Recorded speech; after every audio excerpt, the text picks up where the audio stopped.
My name is Dr. Matthew Stephen. We're standing on the edge of Darwin Harbour. On the 19th of February 1942, Darwin Harbour, the ships in it and the people on its shores were attacked by Japanese imperial forces. It changed not just Darwin and the Northern Territory forever, but altered Australia's history. No longer could the north of Australia be forgotten and ignored. It had become the centre of Australia's war.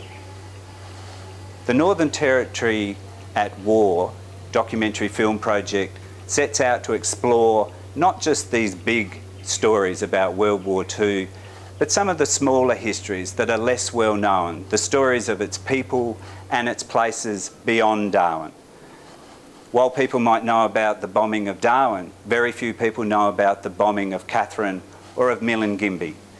Very few people know about how the military and its operations during World War II affected the communities of Larrimah, Elliot and Alice Springs.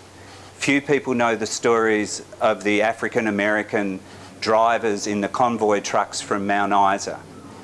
Few people know the story of Delisaville and its people and searching for Japanese airmen who had landed on the Cox Peninsula. These are just some of the stories that we hope to tell in this documentary film project, Territorians at War.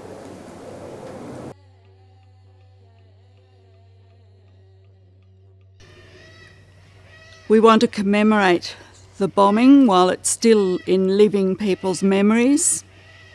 And to that end, this video has gathered some of those people together to talk about their experiences. Look, we all know that Katherine was bombed on the 22nd of March 1942, but of course there's a lot of history that sits behind that and what went before that. I mean, what is a very significant day in Katherine's history.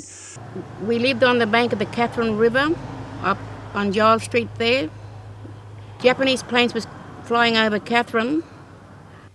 We were told that the Japanese were around, and all of a sudden we heard planes flying over.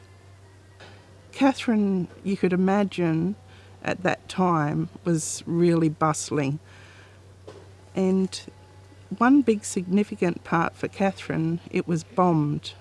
When I think back, probably the bombing of Darwin and down as far as Katherine is probably what spurred the Defence Department on to actually do something.